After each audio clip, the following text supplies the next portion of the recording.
Praise the Lord, saints. Well, I want to appreciate anybody who is still watching my videos and just say tonight that we keep hearing something like this, that Jesus is God, but He's not the Father. Well, now, if that would be true, that would make two gods, wouldn't it? Because we know that the Father is God, so there's one who is God. But they tell us that Jesus is God, but He's not the Father. So if that be true, then what we have is two gods.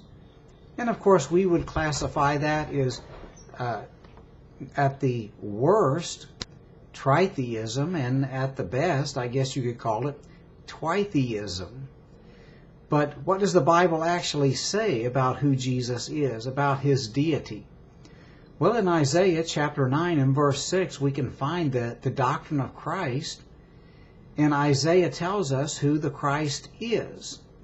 When he says, "Unto us a child is born, unto us a son is given, and the government shall be upon His shoulder, and His name shall be called Wonderful Counselor, the Mighty God."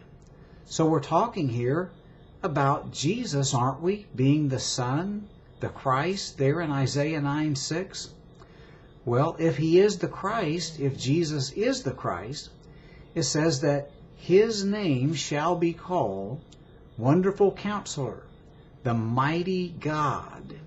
Well, right there, we see that Jesus is God, so we're in agreement with Trinitarians or Benitarians, Twinitarians, whatever we would call them. But they say, well, yeah, Jesus is God, but He's not the Father. But what does Isaiah say? Isaiah says that His name shall be called the Mighty God. So we do that. Praise the Lord. We call Jesus the Mighty God.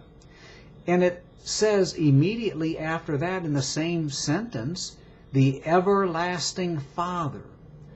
Well, the adversaries of the doctrine of Christ, they tell us that there's no such thing as Jesus being the Father. But I have to look at it like this. If He's the mighty God, He must be the everlasting Father, right? It's in the same sentence. So He's both the mighty God and the everlasting Father. So we stand by that and we call it the doctrine of Christ.